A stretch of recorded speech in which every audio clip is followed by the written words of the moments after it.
It helps me to participate in church activities freely because I am given that opportunity to interact in the language that I understand. La iglesia, independientemente del lugar donde esté, siempre es una familia. Sin embargo, adorar en mi idioma, en el español, que es mi caso, me ha permitido sentirme en casa y un poco volver atrás lo que yo hacía en mi país, con mi familia, y ha fortalecido mucho mi vida espiritual, aún estando en otro país. Será que não tem alguém aí perto de você que é de outra cultura, que fala outra língua e que precisa conhecer Jesus? Deus está te chamando para cumprir a missão. E eu encorajo você a levantar e falar a toda língua, tribo e nação que Jesus está voltando. Agora chegou a hora de adorarmos juntos, através dos dízimos e ofertas.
Informativo Mundial das Missões. Orando na tempestade. Um grupo de 19 adolescentes da Coreia do Sul chegou nas Filipinas para uma experiência missionária internacional. Eles faziam parte de um programa de treinamento missionário e essa viagem era parte do projeto. Quem os recebeu foi um pastor sul-coreano que iria realizar reuniões evangelísticas em uma das 7.000 ilhas das Filipinas.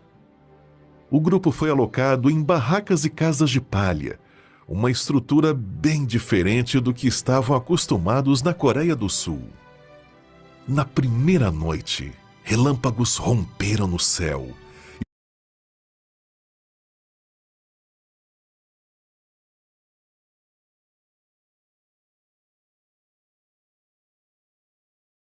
E uma chuva torrencial, uma estrutura bem diferente do que estavam acostumados na Coreia do Sul. Na primeira noite, relâmpagos romperam no céu e uma chuva torrencial caiu na ilha. As barracas e casas de palha balançavam violentamente e todos foram acordados pelo pastor. Era 4 da madrugada. A situação era grave. O pastor nunca tinha visto uma tempestade tão forte naquela ilha. Então os missionários e o pastor começaram a orar na igreja semi-construída para as reuniões evangelísticas. Por 2 horas naquela madrugada, o grupo orou, leu a Bíblia e cantou hinos de louvor a Deus. O pastor também fez uma meditação sobre Deus ser um refúgio na tempestade. E então, a chuva enfim diminuiu. Na manhã seguinte, o sol surgiu forte e o grupo pôde visitar interessados para as reuniões evangelísticas. Sempre que o grupo de missionários tinha um desafio, eles se ajoelhavam e oravam, e Deus ouvia. Todas as noites, eles se reuniam para contarem as experiências do dia e agradecer a Deus pela proteção. No final da viagem, 7 pessoas foram batizadas, frutos do trabalho dos membros locais e das reuniões evangelísticas. E os adolescentes voltaram para a Coreia do Sul transformados, com o desejo de serem missionários vitalícios para Jesus. Por isso, parte da oferta deste trimestre irá construir um centro de treinamento missionário na Coreia do Sul. Sejamos liberais.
desse desenho, da proposta da lição, só tira o tradutor automático para mim ali, por favor.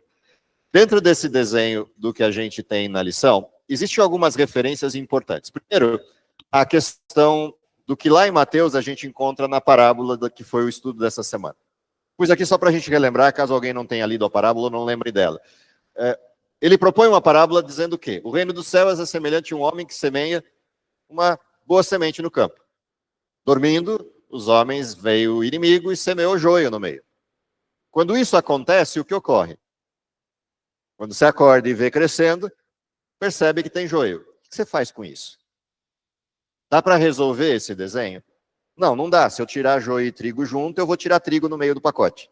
O que eu tenho que esperar acontecer? Crescer, madurar, dourar. Quando dora o trigo, ou seja, quando maturou e dourou o trigo, o que eu tenho? A partir desse momento eu tenho a divisão dos dois. Um ficou verde, o outro ficou dourado. Agora eu sei o trigo, eu sei o que é joio. Eu consigo separar. Dado que esse desenho ocorre, o que está por trás dessa cena, quando a gente... Volta os 7 focos para mim, por favor. Bendito Windows, não tem jeito. Beleza. Só para voltar os 7 focos, senão eu não consigo mexer. Beleza. Quando a gente pensa nesse desenho, quais são as coisas por trás desse cenário da proposta da lição de que um inimigo fez isso? Ou seja, quando eu olho o cenário do pecado pela frente da cortina, eu não tenho os atores. E aí o que eu começo a achar? O mal é resultado do quê? Da ação de Deus. Quem criou Lúcifer? Quem criou Adão e Eva? Quem botou a árvore da ciência do bem e do mal? Quem é o culpado do pecado? Entenderam a questão? Sim, mas o que é o livre-arbítrio? De fato. E se ele criou o livre-arbítrio, ele também é culpado, porque ele que criou. Entenderam? Olhar para frente da cortina gera esse tipo de questionamento, que é o mesmo questionamento da parábola. Nós não plantamos trigo? Como é que tem joio misturado com trigo? Percebe que a reclamação é a reclamação oficial. Quem plantou e quem deu a semente? Não foi o patrão? Então o senhor deu semente misturada para nós. Qual é a resposta? Um inimigo fez isso. Eu preciso conhecer o inimigo. Se eu conhecer quem é o inimigo e o que ele fez, eu começo a entender que o patrão não é culpado, o dono não é o culpado. O culpado é o inimigo. E o inimigo escolheu fazer. E ainda transferiu a culpa. Enganou todo mundo na forma como levou a acontecer. É disso que se trata o reconhecimento de quem está por trás. Então, na parábola, você tem o semeador, do lado de cá você tem o inimigo, que é o diabo. Tem o campo, que é o mundo. Tem a ceifa, que é o fim do mundo. Antes que o fim do mundo aconteça, o que ocorre? Tem lá a boa semente, que são os filhos do reino. Tem o joio, que são os filhos do maligno.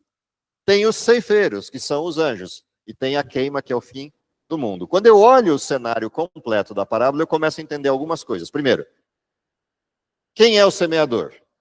Deus. Quem deu a semente? Deus. Se tem um inimigo que fez isso, significa que tem duas sementes. Então, qual é a primeira coisa que eu preciso lembrar? Existe a semente que é de Deus e Satanás criou uma nova semente. Entenderam a questão?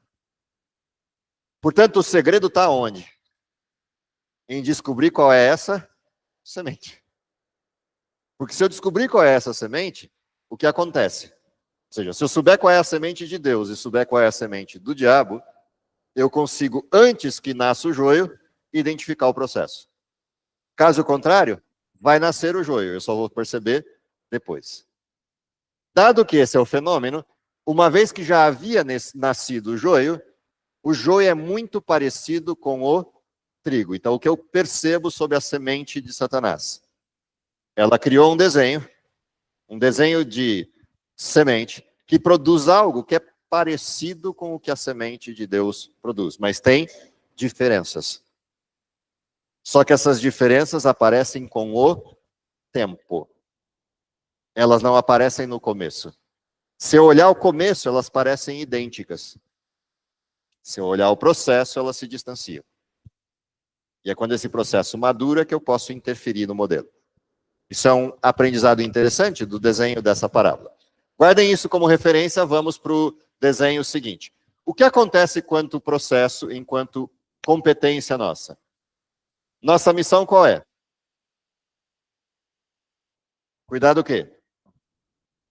E não... Olha que coisa interessante. Nosso processo é cuidar da lavoura, não arrancar o joio. Por que é importante entender isso? Por que é importante perceber isso dentro do processo?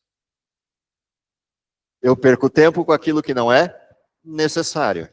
Então, qual é o meu processo? Minha competência? Manter a palavra, manter a semente boa, cuidar da lavoura. Quanto mais eu cuidar da lavoura, mais nítida se torna o quê? A diferença entre a verdade e o erro. Quanto mais eu me preocupar com o erro, o que acontece? Mais eu me confundo. Porque no processo inicial eles são parecidos. Então, para onde eu tenho que desviar o meu olhar? Eu tenho que tirar o olhar do joio e olhar para o trigo. Na realidade, eu tenho que olhar para a semente. O que a semente do trigo necessita? Em outras palavras, nossa responsabilidade é manter viva e firme a palavra. Isso é o que eu posso fazer. Isso é da minha competência. O que eu não consigo fazer? Arrancar o joio. Pergunta: eu sei que é joio? E que ele está lá? Olha o detalhe inicial. Quando está plantando, eu não sei. Mas quando nasce, eu sei. O que diz a parábola? Vou voltar na parábola. Olha a pegadinha disso. O que aconteceu com os servos? Eles voltaram com que pergunta? Nós não plantamos trigo? Agora tem trigo e tem joio. Se eles estão dizendo que tem trigo e tem joio, o que os servos perceberam? Que os dois estão lá. Mas o que eles não conseguem fazer? Arrancar. Eles conseguem saber que tem joio, porque eles veem algum que eles têm certeza que é joio. Mas eles não têm certeza de todos. Eles conseguem achar uma parte do joio, não todo o joio. Aí está a pegadinha. Fala, Nação. Você pode até ter certeza que não é Trigo. mas você não consegue fazer a separação. Eu vou arrancar esse, aquele. Esse. Você não consegue. Você não consegue ver todos. Só na colheita final. Você não consegue ver todos. Ou seja, quanto joio tem aqui dentro? E quanto trigo tem aqui dentro? Não sei. Quantos pecadores tem aqui dentro? Entenderam a questão? Como todos são pecadores, mistura-se joio e trigo. Quando é que o pecador se torna pecado? Quando ele matura. E quando ele maturar, quando é que o pecador se torna salvo?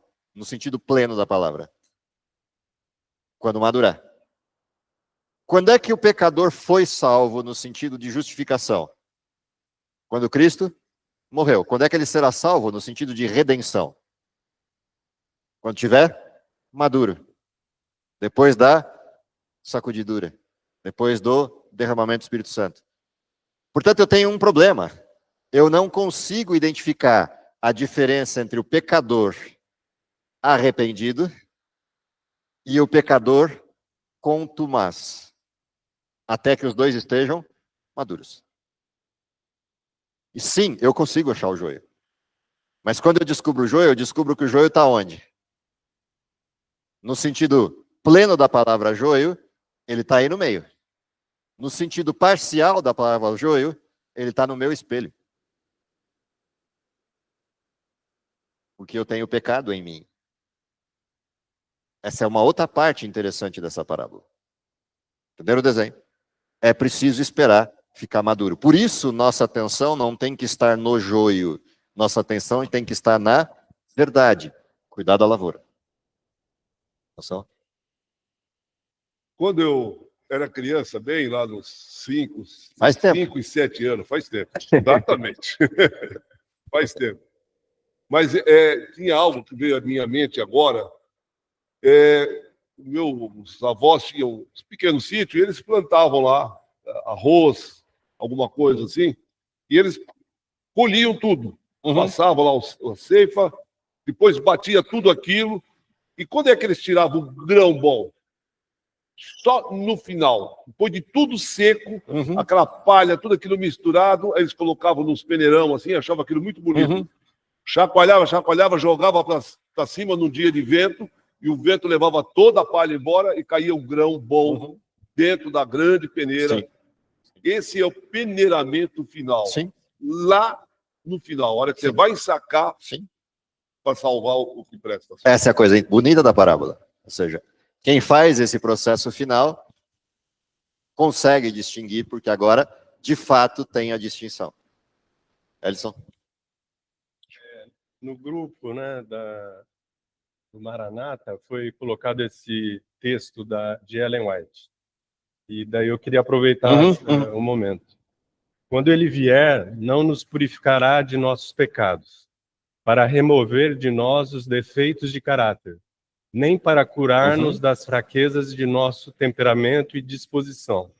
Se acaso essa obra houver de ser efetuada em nós, sê-lo-á totalmente antes daquela ocasião. Exato. Quando o Senhor vier, os que são santos serão santos ainda. Os que houverem conservado o corpo e o espírito em santidade, em santificação e honra, receberão então o toque final da imortalidade. Mas, bom, isso significa que nós seremos santos antes... Vamos na sequência? Cristo morre na cruz. Que ato é feito? Justificados, pois, mediante a fé, temos paz com Deus. A partir daí, o que começa? Santificação. Santificação é um processo de uma vida. Ela não vai acontecer no final. Ela acontece ao longo de uma vida. Quando eu chego aqui no fim, derramamento do Espírito Santo, sacudidura, eu tomo uma decisão final. E essa decisão final, ela depende do que aconteceu durante todo o processo. Esta decisão final, ela é fruto de todo esse processo. Quando se toma essa decisão final, eu cruzei uma linha. Quem é santo, permaneça. Quem é ímpio, permaneça. Ou seja, houve uma divisão. Desta divisão, eu tenho o quê? A separação do desenho para ceifa. Lembra? A ceifa tem 2 elementos. Ela separa, um vai para queima e o outro vai para salvação. Este que vai para a salvação recebe imortalidade, que é o último efeito do pecado a ser desfeito em nós. E aí, isso acaba. A redenção é essa transformação. E a tendência pecaminosa que até então esteve presente no humano, sobre a qual você tomou uma decisão, lá no fim da história, me rendo por completo, esse processo também é desfeito. Ou seja, não há mais retorno ao mal. Aqui se resolve o mal em definitivo. Sim, é um processo de uma vida. É isso que esse texto está descrevendo. Alguns confundem esse texto e antecipam esse desenho no sentido de impecabilidade. E aí está o equívoco. Torna-se toda aquela discussão de perfeccionismo, etc., que a gente conhece bem. Sim, é fato, é o processo de uma vida, esse processo decisório de purificação. Purificação significa que eu estou lavando o processo. Até que chega um momento que ele acaba. Numa situação última decisória. Lembra que o derramamento final do Espírito Santo, ele tem algumas implicações. Entre essas implicações, tem uma decisão de ser tomado por completo. Deixar que ele assuma a minha vida por inteiro. Essa é a decisão final. Naquele momento da sacudidura.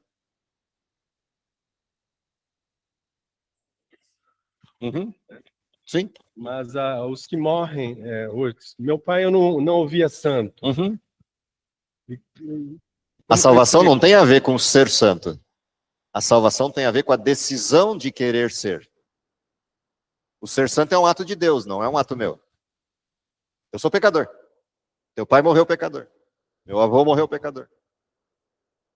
Mas qual é a decisão que eles tomaram? É essa decisão que salva. Eu fiz uma escolha a favor de Deus. Ainda que eu não tenha chegado aonde? Lá no fim do pacote. Mas a minha decisão foi tomada. Portanto, se eu tivesse chegado no fim do pacote, o que teria acontecido? Eu vivenciaria a cena. Mas eu não cheguei lá. Paulo não chegou lá. Pedro não chegou lá.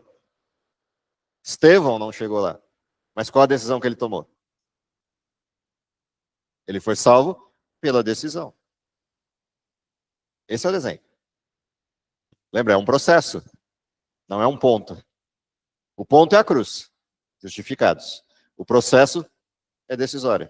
Se esse processo for interrompido pelo pecado, é o processo que define a decisão que eu tomei nesse processo. Para onde eu estou caminhando nesse processo, e não se eu cheguei lá. Lembra? Quanto a mim, não julgo que o haja alcançado. Antes, esquecendo-me das coisas que para trás ficam, o que eu faço? Prossigo para o alvo. Qual alvo? O prêmio da soberana vocação, ao qual o Senhor... Lembra? Esse é o desenho. Ele não sabe quando a vida dele vai acabar, mas ele sabe de uma coisa que ele pode fazer: decidir continuar caminhando em direção ao alvo. É esta a definição. Não é acabado, é processo. O acabado é ato de Deus, não nosso. Às vezes as pessoas confundem esse texto dizendo, não, é um ato meu, eu me tornei santo. Balela, ninguém vai se tornar santo. Deus me faz santo. Eu decido. Deus faz. Essa é a questão. Senão a salvação é pelas obras, aí tudo que a gente conhece de justificação pela fé é jogado fora. Não, a salvação é pela fé. Única e exclusivamente pela fé. As obras são resultantes da fé. Mas elas precisam existir. Senão não há fé.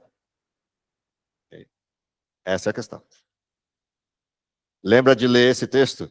Juntinho, pegadinho ali, com um livrinho bem fininho assim, chamado Fé e Obras. Põe um do lado do outro e lê. Aí fica legal. Se eu separar esses dois textos, eu tenho um problema.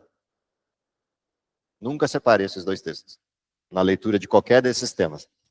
Pastor, só aproveitando o ensejo mesmo, os 144 mil, por exemplo, eles alcançarão por, digamos assim, viverem no momento em que não haverá intercessor ou intercessão? Se o desenho bíblico for interpretado como 144 mil sendo aqueles que vivem no período pós-derramamento do Espírito Santo, naquele contexto pós-fechamento da graça, sim, seria essa afirmação decorrente. Mas para isso eu precisaria ter certeza de que os 144 mil são de fato isso. E lembra, 144 mil é um ponto de interrogação, para o qual Ellen White vira para a gente e diz o quê? Esse não é um assunto para a gente ficar especulando ou prestando atenção, porque esse não é o assunto que nos interessa. Quando acontecer, saberemos que, até lá, esse não é o foco. Portanto, o meu foco continua no mesmo lugar. Qual é o processo que me leva àquela condição? Essa é a atenção. Tranquilo? A gente vai deixar essa para você responder.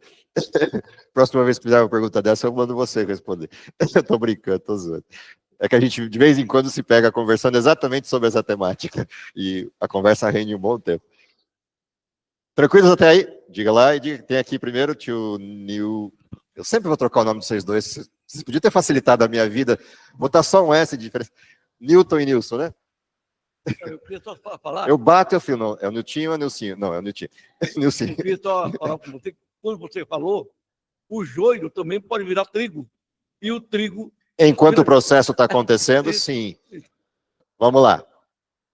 Se eu interpretar joio, ok?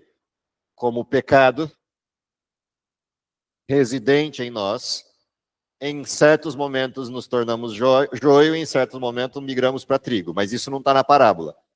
Okay? Isso é o que a gente vê do processo do pecado. A parábola não se presta a isso. A parábola só diz o seguinte: é difícil saber quem vai decidir por uma coisa ou outra. Então você não pode arrancar antes de saber. Se confunde. Então, se eu levar a esse extremo a parábola, sim, eu posso em um determinado momento estar aqui do lado do joio e em determinado momento, por um milagre de Deus, me tornar trigo e decidir continuar trigo até o final. Se eu interpretar por essa vertente a parábola, não era esse o objetivo inicial da parábola, mas sim, sob o ponto de vista da história do pecado, isso é uma realidade. Todos nascemos de que jeito? Pecadores, destituídos da glória ou carentes da glória de Deus. Quando é que mudamos essa condição? Quando compreendemos o sacrifício de Cristo na cruz e aceitamos esse sacrifício, a condição muda. Se eu entender dessa forma, então todo mundo nasceu joio nesse mundo. Ok? Lembra, todos os que nasceram nesse mundo são filhos do pecado, da história do pecado, nasceram nessa condição. Aí eu estou extrapolando o desenho da parábola para outras questões. Júnior, especificamente o que ele leu, eu imaginava que era direto para os tempos do fim, para as pessoas que estavam mesmo, que você falou, derramamento do Espírito Santo, porque eu não consigo imaginar isso para quem não está tão próximo, porque assim, eu não me vejo mudando totalmente minha personalidade, e aí eu me sinto assim, nossa, isso parece que é tão distante do que é possível, eu não vou conseguir. De novo, é que você está olhando para o fim e não para o processo. Que é exatamente a dúvida que o Ellison levantou. Eu não posso olhar para o fim, no sentido de a obra acabada aqui no derramamento do Espírito Santo. Eu tenho que olhar para o processo. Quais são as decisões que eu tomo diariamente que me darão a condição de estar aqui e ser escolhido para o derramamento do Espírito Santo? As condições são os elementos diários da minha escolha. Minha comunhão com Deus, meu convencimento de que o pecado reside em mim, minhas orações de arrependimento, minha busca constante por salvação, é este processo. Ah, mas eu já cheguei lá? Não, eu estou no processo. Se Deus chegasse hoje em mim, qual é a decisão que eu estou tomando hoje para este processo? Não como eu estou no desenvolvimento nesse processo em que está. Lembra? A perfeição na Bíblia é definida a partir das fases. A semente não é a espiga. Não é a planta pronta, com centenas de grãos. A semente é só a semente. Mas ela é perfeita? No estado de semente? Sim. Aí a semente brotou. Ela é perfeita no estado de broto? Sim. Ela cresceu. Ela é perfeita nesse próximo estágio? Sim. E ela é perfeita no próximo? E no próximo? Chega uma hora que ela é perfeita para quê? Colheita. E se Deus volta e eu estou aqui, no broto? Eu sou perfeito? Como broto, sim. Como espiga, não. Quem completa a diferença? Graça. Salvação não é por obras, é por graça. Agora, as escolhas que eu vou fazendo é que definem se a graça pode completar. Porque as escolhas mostram se eu aceitei a graça. Eu só me torno broto perfeito porque eu aceitei a graça. Se eu não aceitei a graça, nem broto eu me torno. Eu nem nasço. Eu apodreço como semente. Esse é o desenho. Por isso tanto faz a época. O que importa é o que Paulo disse. Eu não cheguei lá, mas eu faço aquilo que me compete. O que me compete? Olho para o alvo e caminho na direção do alvo. Isso é o que me compete. É assim mesmo, não é? Eu vou traduzir o texto, para ficar mais fácil. O texto está dizendo o seguinte: qual é o fim? O fim é, aqui não vai acontecer transformação. A transformação aconteceu onde? Lá atrás. Lá atrás em qual pedaço? Qualquer pedaço. Desde que o próximo pedaço seja qual? A chegada de Deus. Então vamos lá. Estou na fase 1. Lembra? Ninguém vai chegar lá do mesmo jeito. Uma coisa é eu e Nelson, meu pai, Nilson. Outra coisa é ele que começa agora. Estou usando só como referência, já que você está aqui. Ele que começa agora. E Jesus volta amanhã. Quem está na frente na corrida? Nelson, eu, Nilson, Newton. Nilson está chegando, ele vai alcançar a gente algum dia. Nós estamos na frente. Quem está começando a corrida? Ele. Qual de nós dois é vitorioso? Depende. Se eu estiver aqui na frente na corrida e eu viro as costas para a fita que está aqui, ele está lá atrás na corrida, mas ele está voltado para onde? Ele está olhando para mim aqui. Eu estou de costa para a fita. Ele está olhando para mim, portanto está olhando para quem? Eu saio da frente e ele está olhando para quem? Para a fita. Quem está salvo? Ele, não eu. Porque eu corri a vida inteira, mas quando chegou em algum ponto da vida, o que eu resolvi fazer? Eu resolvi desistir de tudo. E me virei e passei a correr em que direção? Na direção oposta. E percebe que isso não é um ato, não é a queda. Porque eu posso ter caído, machuquei o joelho, mas eu continuo voltado para onde? Eu estou levantando. Arrependimento. Mas não levantei ainda. Só machuquei o joelho. Eu ainda estou na mesma direção. O problema é quando eu me viro ao contrário e falo, eu vou correr para cá. Na hora que eu fiz isso, eu abandonei a salvação. E Deus não me força a correr para aquele lado. Portanto, ele que estaria começando agora está salvo. E eu que estou aqui na frente, estou perdido. Porque eu decidi me voltar contra Deus. Por isso não é a questão do processo acabado.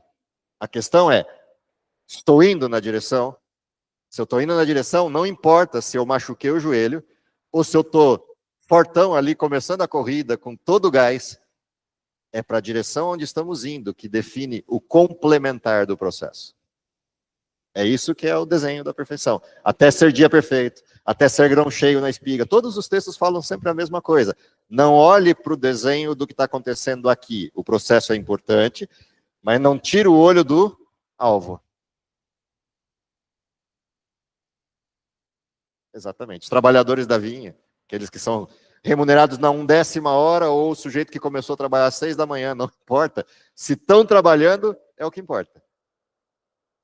Detalhe do texto, porque eu acabei de falar para o Elison aqui agora. É um pequeno texto dentro de um capítulo enorme inteiro. Então é um texto fora do contexto, gera um pretexto. Sim. Então não se pode pegar nunca um textozinho pequeno. Por isso que eu falei, abre os dois livros. Exatamente. Pega esse texto e leia com Fé e Obras do lado por inteiro, aí você vai entender o cenário. Paulo, que talvez tenha sido assim, o maior mártir da história do... Entende? Até o final ele, maldito homem que sou. Sim. Quem me leva do corpo dessa morte. Fazer não consigo e aquilo que eu não quero eu faço. Só fui olhar o relógio porque meu cérebro está calibrado para 40 minutos. E deu 40 minutos. Então, assim, mas deu 40 minutos, é que eu nem vi que tem relógio ali. Depois de um certo tempo, a gente não olha mais para o relógio, a gente calibra o cérebro, entendeu? A gente entra na aula, fala, hoje é 2 aulas, é uma, 40 minutos. Porque tem 5 para chamada, então... Agora teria que estar começando a lição. Beleza, tá tranquilo, agora tá tudo em paz. É só o meu cérebro funcionando no calibre da semana. Entenderam o desenho? Se entenderam o desenho, vamos seguir um tequinho para a gente aprofundar esse assunto. Bom, o conflito começa onde? O conflito começa no céu, mas a lição resolveu inverter o desenho. Lembra? Ele não só inverteu a sequência das lições, tem um propósito, o autor fez isso de propósito, não fez isso por acidente. Ele não só inverteu as lições, a gente começou a estudar o problema do mal para depois estudar o conflito cósmico, mas na lição ele também inverteu a ordem. E essa inversão é interessante, porque a gente começa a perceber o nosso problema. A gente está olhando para o lugar errado, quando estabelece as conclusões. Se eu olho só para cá, a minha conclusão é uma. Se eu olho o cenário completo, a minha conclusão é outra. Então vamos olhar para o cenário daqui primeiro. Como é que começa o conflito na Terra? O conflito na Terra começa com uma sequência bem interessante. Se não fosse trágica.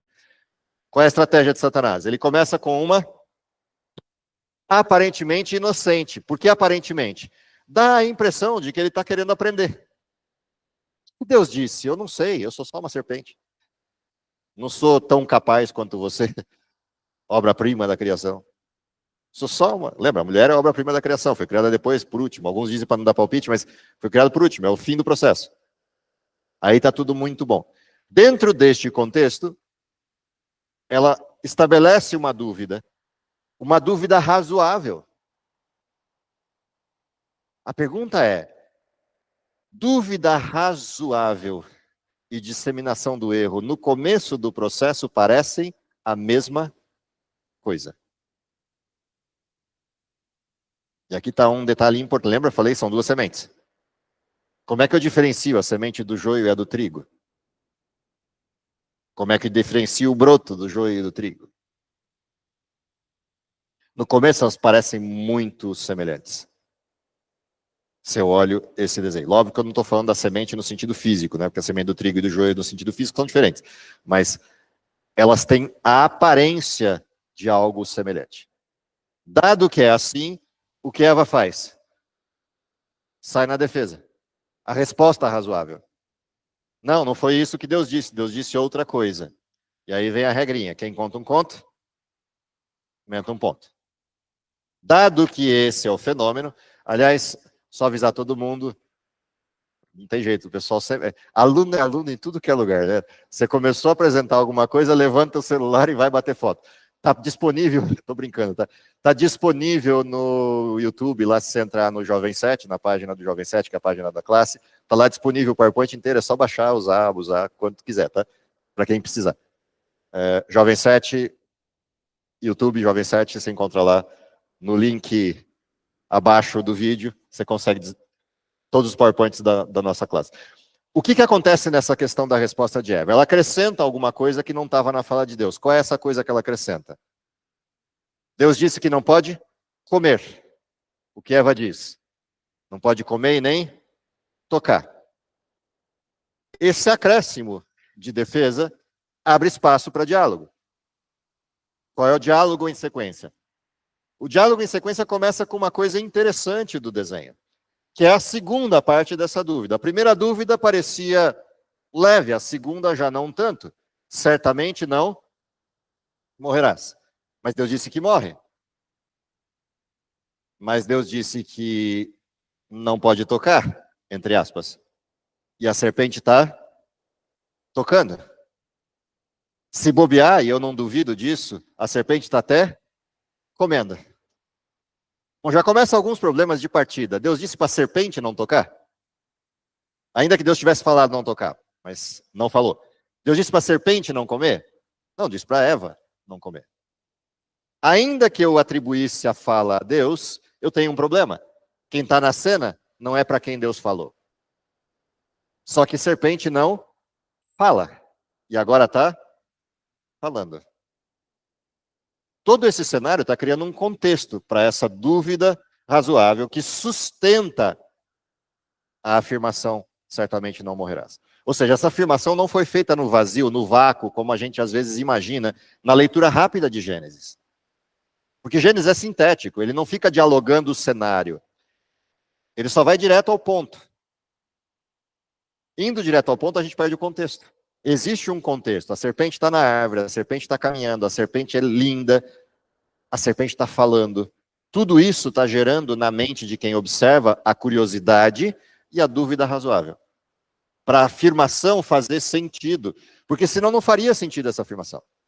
Certamente não morrerás. Quem é que vai duvidar de Deus se não tem dúvida razoável? Percebe? Tem um cenário. Dado que tem o cenário, o que acontece nesse cenário? A difamação do processo. Deus sabe que no dia em que vocês comerem, serão iguais a Ele, conhecedores do bem e do mal. O que isso tudo quer dizer? Quer dizer o seguinte, Deus blefou, vocês não vão morrer, e Ele blefou para pôr medo em vocês. E blefou pondo medo em vocês porque Ele não quer concorrência. Ele não quer dividir o que ele é, ou o que ele tem, ou o que ele descobriu. Percebe? As dúvidas vão sendo postas na indução do processo. E agora Eva olha para uma serpente que não falava e fala. Para uma serpente que está na árvore e não morreu. E o que isso sustenta? Deus, de fato, está escondendo algo de nós. E eu quero isso. É por isso que a árvore se torna desejável para quê? Dar entendimento. Agradável aos olhos. Boa para se comer. Todas essas questões são consequências de algo que se instalou neste processo. Ou seja, o que Satanás de fato queria? Transferir os seus desejos para outros. Qual é o desejo de Satanás?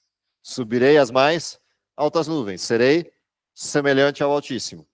Ele transfere isso para quem? Para Adão e Eva, que não tinham essa necessidade. Quando eu dava aula de fundamentos do cristianismo para o pessoal de publicidade e propaganda, eu digo, o primeiro grande marqueteiro do mundo, o primeiro grande publicitário do mundo, gerou necessidade onde necessidade não existe. E vem o consumo como consequência. É exatamente o que a gente está vendo aqui. Não há necessidade em Adão e Eva. Eles têm tudo. Tem o jardim, tem a eternidade. E agora surge uma necessidade onde a necessidade não existe. Entenderam a mecânica? Essa é a mesma mecânica sempre. Porque isso está na base do processo do pecado. Satanás não muda as suas técnicas, ele muda o contexto, mas não a técnica. Persiste a mesma. Lembra a distinção das sementes? Se eu perceber que é assim, eu posso matar a semente antes de nascer. Mas se eu descuidar disso, ela nasce. Porque é o processo. E Satanás descobriu isso, que isso funciona. Porque funcionou no céu com os anjos. E, consequentemente, funciona com a gente. Mas se eu olho para esse conflito só à luz dessa cena da Terra, algumas coisas ficam sem resposta. Como, por exemplo, por que Satanás vai lá diante de Deus e não morre? Quando eu volto na cena, eu preciso lembrar de algumas coisas. Primeiro, quais são os pressupostos da questão do pecado? Os pressupostos básicos são: o mal já existia antes do Éden, porque tem a árvore lá. A convenção no céu com Jó me dá a impressão de que isso é conhecido. E o cordeiro é morto desde antes da fundação do mundo, me dá a descrição do porquê os sujeitos ficaram vivos por ocasião do primeiro pecado.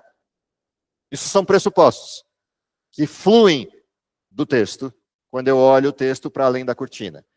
Quais são as intenções dentro do processo? Quando eu olho para o céu é que eu começo a entender as intenções, não para a terra. Para a terra eu não consigo ver as intenções de Satanás. Não tem coisas no pecado ali em Gênesis 3 que me dão clareza sobre as intenções de Satanás. Aliás, ao contrário, se eu olho Gênesis 3, a impressão que eu tenho é do Deus tirano que Satanás pintou. É quando eu olho para o céu que essa situação muda. É lá no céu que eu vou ver Satanás querendo usurpar o trono, é lá no céu que eu vejo ele querendo ser igual a Deus, e é lá no céu que eu vejo ele querendo mudar as leis, determinar as leis. E isso é importante para eu começar a entender algumas coisas deste cenário. Primeira coisa que eu preciso entender desse cenário: existia regra sobre o pecado no céu? Sim ou não? Se eu chegasse no céu, tinha lá uma árvore da ciência do bem e do mal, quem comer dessa morre, quem comer daquela vive eternamente? Sim ou não? Não. Existia pecado no universo? Quando Lúcifer alimentou na sua mente ciúme? Não. Portanto, não existia, sob o ponto de vista explícito, leis contra o pecado. O que Paulo diz sobre esta questão? Sem lei, o que acontece? Está morto o pecado. Está resolvido o problema do mal. Está resolvido o problema forense. Se eu quiser acabar com o pecado do mundo, o que eu posso fazer e acaba com o pecado imediatamente? Destrua o quê? A lei. Tem lei no céu? Não. Tudo no céu é perfeito e é amor. Quando é que a lei se explicita? Lembra, uma coisa é a lei tácita, Deus é a lei. A outra coisa é a lei explícita. Ela se torna necessária no sentido evidencial. Quando é que eu preciso evidenciar que existe a lei? Quando o primeiro pecado começa a se formar. Quando Lúcifer começa a alimentar no seu coração o desenho, é que aparece uma distinção de processos, porque quem cria a distinção do processo é Lúcifer.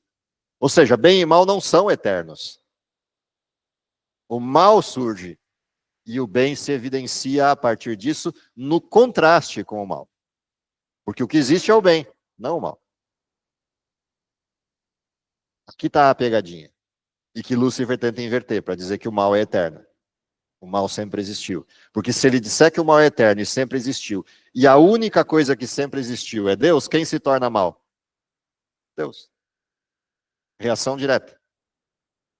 Dado que é assim, o que começa a aparecer aqui? Se não existia a ordem, ok? Não existia o determinismo, quando Lúcifer peca, para que o pecado se manifeste do jeito que Deus diz que o pecado é, do que eu preciso? Agora a parábola se torna importante. Lembra? Eu estou olhando para trigo e joio e estou afirmando, joio é ruim. Para que essa afirmação seja verdadeira, o que é preciso? Tempo. Satanás está dizendo que o mal é bom. Deus está dizendo que o mal é mal. Existe mal para eu comparar? Percebe? Deus afirmar o bem é bom, existe bem para comparar? Sim, eternamente. Mas Satanás surgiu com uma nova tese. O mal é bom. E melhor que o bem. Tem mal para comparar? Não. Portanto, ou eu acredito na afirmação de Deus, ou eu acredito na afirmação de Satanás. Não tem comparação possível. O que Deus faz? Tempo. Portanto, Satanás não sofre as consequências imediatas do seu processo, porque não há lei para isso. Mas todo mundo que vier depois de Satanás, passa a ter o que agora? Lei. Você não vai fazer o que você quiser fazer sem saber da consequência. A consequência é, se pecar, morre. Satanás olha para isso e ele tem uma baita ideia. Fantástica ideia. De jirico, mas fantástica ideia. Qual é a ideia? Não tem mal para comparar. Eu estou vivo. Deus disse que morre. O que eu posso usar? Eu posso usar essa afirmação contra quem fez a afirmação. Qual é a tese dele agora? Ele vira para Eva e diz, certamente não morrerás. Se esconde atrás da moita, no caso lá a árvore, e fica esperando o quê? O que Deus vai fazer. Diriam os sujeitos do carteado, truco. Entendem o desenho? E agora ele espera. O que Deus vai fazer? Deus vem. E começa a fazer o quê? Brincar de esconde-esconde. Adão, onde é que você está? Aí Adão acaba respondendo. O que você fez? Ah, a desgraçada da mulher me deu do fruto e eu comi. Não, a mulher que tu me deste, ou seja, a culpa é sua. Se o senhor não tivesse me dado a mulher, mas foi você que pediu. Se o senhor não tivesse me dado, eu não tinha pecado. Mulher, que é isso que você fez? A serpente me enganou. Entenderam o desenho? E Satanás está lá só assistindo. Aí Deus vira para a serpente. Como serpente não fala, Deus não dialoga com a serpente. Deus só decreta algo. Gênesis 3,15. Quando Deus decreta esse algo, o que está acontecendo com a serpente? Ela está esperando o quê? Uma afirmação. Uma tese. Deus disse que vai morrer. Satanás só está esperando aqui com a carta guardadinha. Se Deus matar o que ele disse, Deus é um tirano. Porque eu enganei os dois e Deus foi lá e matou. Ou seja, percebe que Deus não é o que diz ser. Carta 2, Deus não mata. O que está escrito nela? Deus mentiu. Eles não morrem. Eu estava certo. Essas são as cartas. Entenderam? Truco. Sinuca de bico. O que Deus faz? Nem uma coisa, nem a outra. Na verdade, ele faz uma coisa. Ele diz, vocês não vão morrer. E Satanás já está puxando a carta para dizer ele é mentiroso. Mas aí Deus diz por quê? 2 cordeiros, Louis Vuitton de pele, podem sair. Não morrem eles, morro eu. Para isso, Satanás não tinha saída.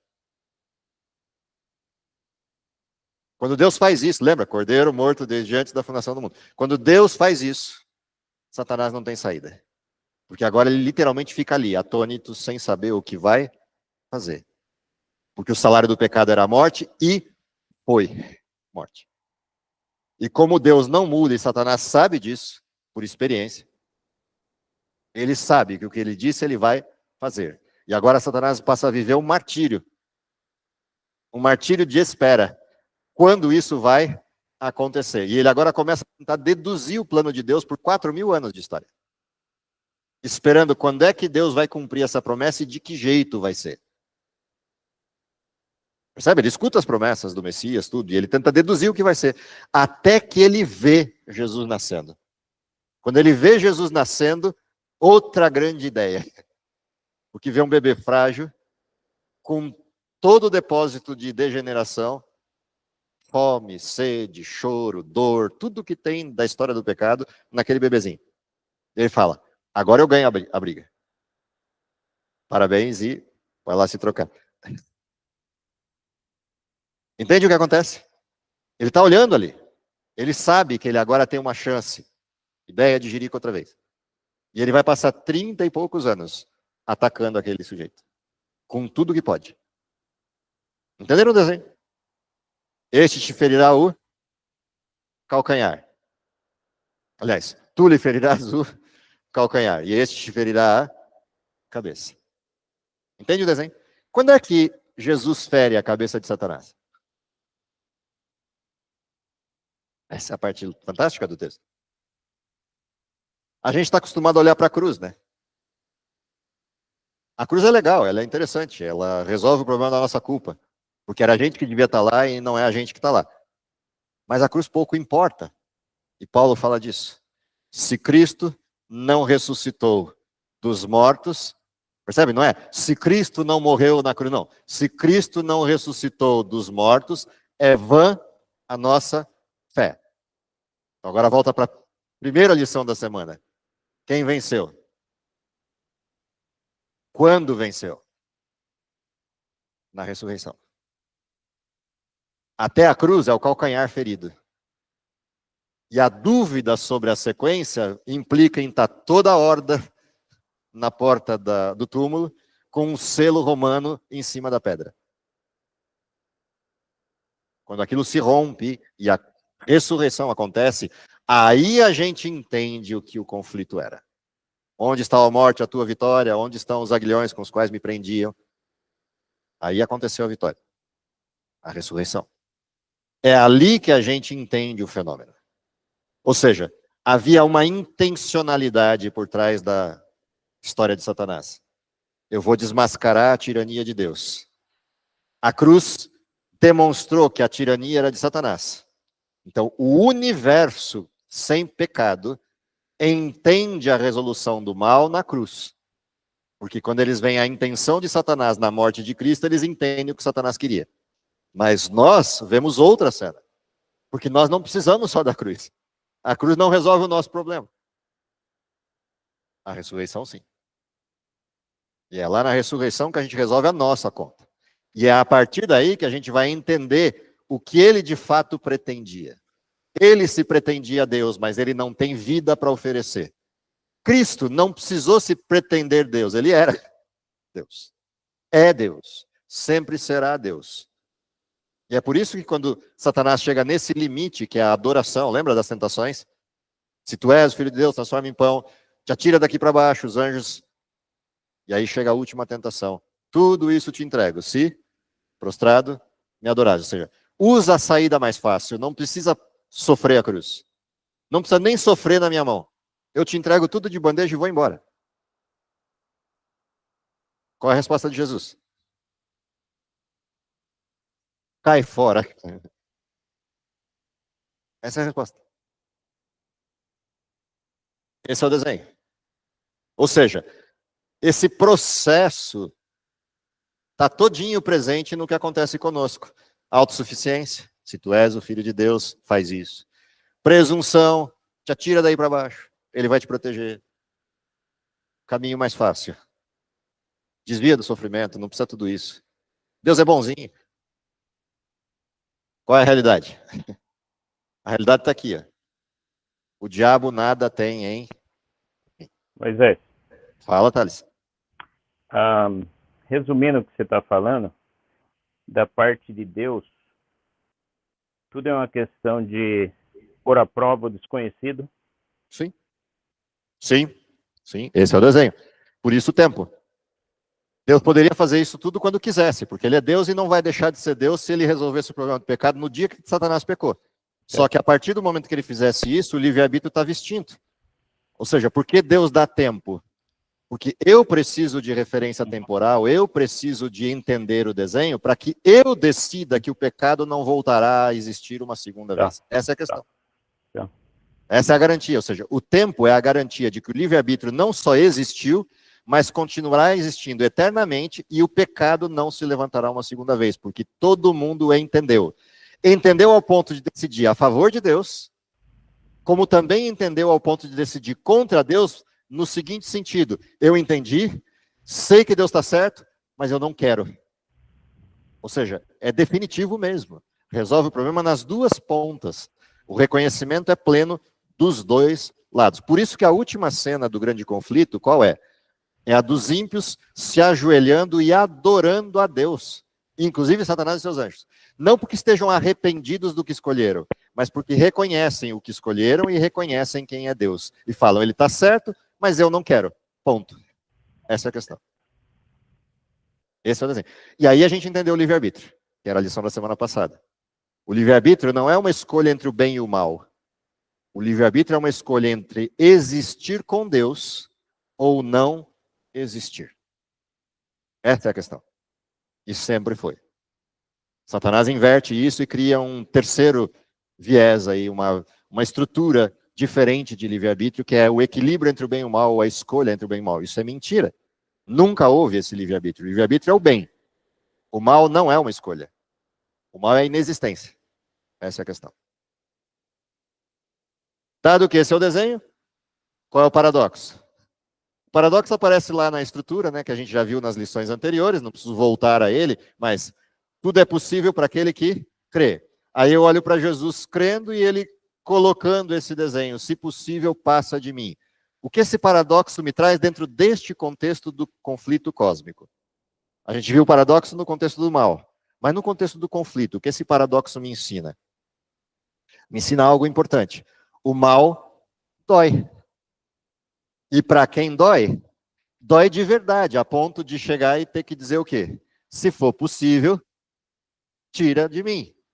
Mas se não for, me importa mais ser salvo do que o tempo que eu sofra com o mal. Porque eu sei que no fim de todas as coisas, o bem persistirá. Em outras palavras, em vários outros textos bíblicos, ainda que ele me mate, nele confiarei. Isso não é retórico. Isso é o texto de quem está sofrendo mal, está com casca de ferida por todo lado, mas entendeu que tem algo melhor que isso. E que isso é só um tempo. Spoiler do sermão, para quem já ouviu o sermão de hoje de manhã.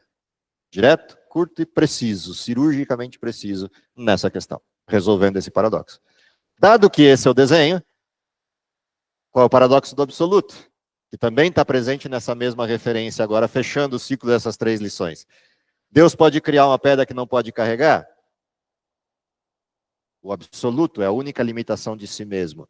Ou seja, Satanás, ele cria ilusões para que a gente comece a achar que Deus não é o que é. E ele cria perguntas que aparentemente são lógicas, mas não são na sua essência. Isso é falácia. Deus é absoluto e perfeito, portanto, ele é o único limite de si mesmo. E este que é limite de si mesmo, coloca para nós à disposição tudo, inclusive o risco. Dado que esse é o desenho, a defesa de tudo isso, que a gente viu nas lições anteriores, é a atitude de Cristo. Essa era a essência do modelo da lição. Ou seja, como é que Deus defende que o livre-arbítrio continue? Dá o tempo necessário para que a gente entenda que a escolha sempre foi o bem, nunca o mal. O mal escraviza, o mal não é uma escolha. A morte é melhor do que viver no mal. Dado que é assim, quais são as verdades importantes decorrentes dessas 3 lições que estudamos? Primeiro, liberdade é escolher existir com Deus ou não existir, e o mal será, independente de qualquer coisa, extinto com o fim desse processo. Ou seja, esses desenhos todos nos levam a essa questão. Por que eu sei que Cristo venceu? Eu sei que Cristo venceu por 2 razões. Número 1, porque ele é Deus e prometeu que isso aconteceria e fez acontecer. Ah, mas ele manipulou o processo? Não. Ao contrário disso, ele entrou no processo. Se sujeitou ao tempo e ao espaço se sujeitou à nossa física basal e viveu essa contingência do pecado até a cruz, para mostrar que Adão não precisava ter escolhido o que escolheu, Eva não precisava ter escolhido o que escolheu, mas já que escolheram, então agora ele abre uma porta para que a partir desta porta, a cruz, eu alcance o dia seguinte, a ressurreição. E aí, dado que esse é o desenho, a gente termina todos esses elementos com uma perspectiva importante. Por que é importante olhar por trás das cortinas de vez em quando? É importante por causa disso aqui. É lá por trás da cortina que eu descubro. Deus não faz nada, não age de forma diferente daquela que nós mesmos escolheríamos se tivéssemos a chance de ver o que ele vê e discernir tudo, o fim desde o princípio. É quando eu olho por trás das cortinas que eu consigo observar essas coisas. Então, propositalmente, o autor deixou no fim do processo a gente olhar atrás das cortinas. Para agora, as 3 próximas lições que encerram o pacote, a gente entender como é que as nossas escolhas vão implicar o desenvolvimento de tudo isso, o fechamento de todo esse pacote. Que Deus nos abençoe, você e a mim. Se a gente entendeu tudo isso, agora vamos para a prática, que são as próximas lições até fechar o trimestre. Vamos orar?